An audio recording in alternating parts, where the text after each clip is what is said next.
So the other thing is the funding policy. We know throughout our whole life as teachers, we all put in 6%, right?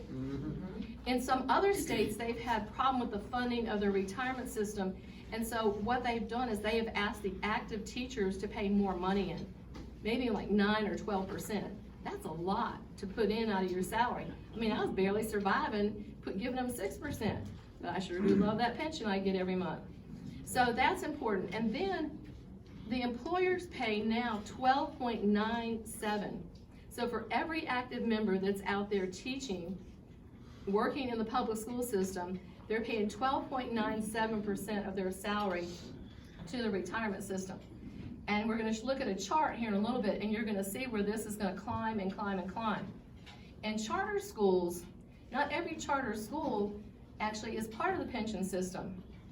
Some are, and we got a list at the last meeting, and they said that there was a charter school that wanted to get out of the pension system. You know, they wanted to join the pension system because then they're going to be able to get more teachers to work at their schools because they're providing benefits, and hopefully they're providing health insurance too, but maybe not. Well, this particular charter school was trying to get out of their contract. They had 24 teachers at the school. And they said, well, that's fine, but according to the agreement that you signed when your teachers became part of the retirement system, you are going to have to pay us $1.3 million because that's the liability for those teachers. So you give us 1.3, we'll invest it, and that'll take care of those 24 teachers when they get ready to retire. Now, how many people think the charter school is going to give up and give them 1.3 million? Probably not at all. So unless the whole school goes defunct, they're probably going to stay within the system. The funding for the budget and everything, basically for the COLAs and the one-time bonuses, it can come from two parts. It can come from the investments, but the investments have been, like, usually they were falling about 7%. Last year, it was like minus 1.37. We're gonna talk about that too.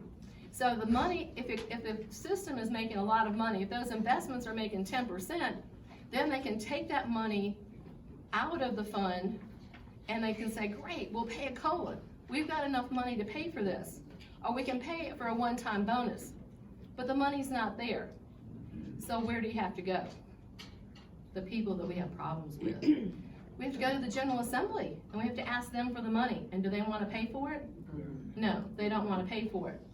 So all that is really important, and there's no other source of money. I mean, it's not like they set up a lottery or some big millionaire decides that they're going to give money to pay retirees a pension.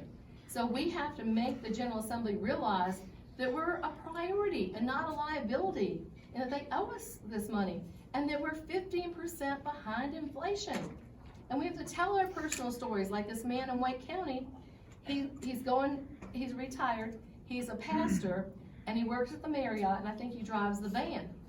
Well, I want to go over there and take a picture of him and get a little interview with him, no more than 2 minutes, and I want to show what this retiree is doing. And I asked his wife, now what is he going to do with that money if he gets it? And he says, well, if he gets a COLA, he is going to use that to play golf. And at first I thought, well, that's not a very good answer, because you think it would be for like medicine, but it is a very good answer, because we need exercise. We can't just sit home and watch TV and not do anything. We need to get out and we need to be excited about life. So it's fine if he has to use it for golf. How about you? How many people in here use your money and go and play golf?